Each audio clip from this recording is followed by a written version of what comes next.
There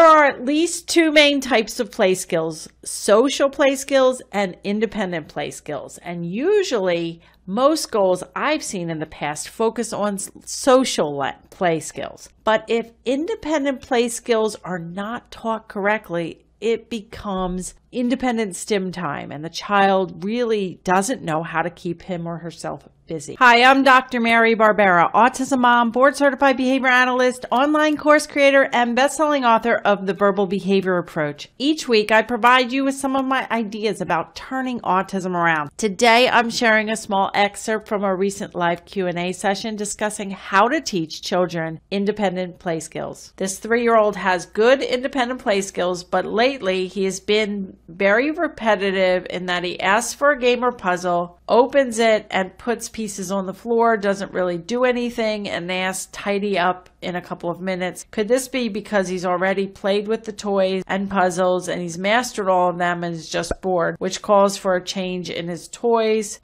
Behavior analysts recommend starting with simple activities in steps like a circuit. When we complete them, then there's reinforcement.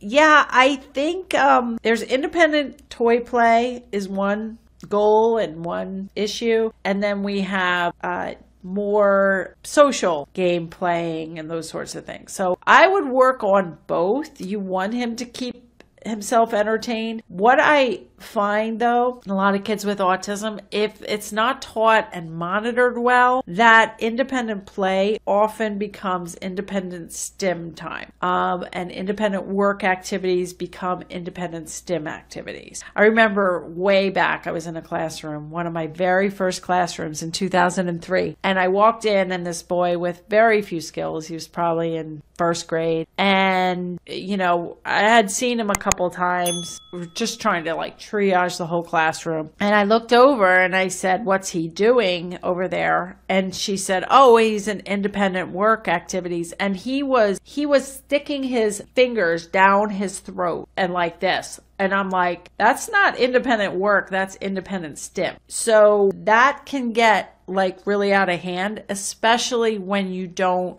have him do the same toys over and over again, or have him look at the same books over and over again. So there might be, literally a STEM box of toys that's what he can do. He can STEM with it. I mean, you have to think about when you're cooking, when you're getting a shower, what do you want your child to be doing until he develops real leisure activities? Would you rather have him on an iPad, watching TV, stacking blocks over and over again the same way, playing with toys over and over again the same way? You could have him do mastered things in order, and that might be your behavior analyst is suggesting, make it kind of a circuit, but you're going to have to make sure that he completes this and then goes to the next thing, completes it, goes to the next thing, and cleans it up in the middle of it. That could very well work. There is a good book called Activity Schedules for Young Children with Autism. I've showed you in the past little books where you can